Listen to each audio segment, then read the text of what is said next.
Hello everyone, তো চলে এসেছি একটা মিনি ব্লগ নিয়ে। তো সেদিন আমি দিদি আর অগ্রজ দিদি চলে গেছিলাম বারোদোলের মেলায়। তো প্রথমে মেলাতে ঢুকে দিদি আর অগ্রজ দিদি নাগরদোলনায় চড়ে নিল, আর আমি উঠেছিলাম না, কারণ হচ্ছে আমি দুদিন আগে এসে বান্ধবীদের সাথে বিভিন্ন রাইডসে চড়েই গেছিলাম, তাই আর এক্সট্রা উঠিনি। তো তারপরে বেশ কিছুক্ষণ মেলায় ঘোরাঘুরি করার পর দেখলাম একটা স্যান্ড আর্ট এক্সিবিশন বসেছে। তো সেখানে গিয়ে দেখলাম বেশ কিছু সুন্দর সুন্দর স্যান্ড আর্ট। তারপরে আমরা চলে গেছিলাম খেতে।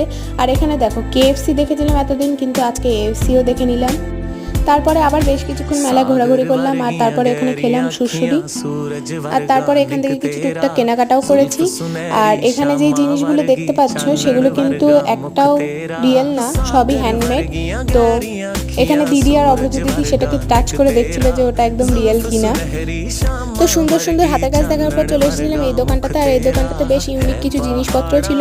তারপরে আবার ঘোরাঘুরি করে চলে এসেছিলাম তিনজনের বাড়ির দিকে। তো আজকের মতো এটুকুই।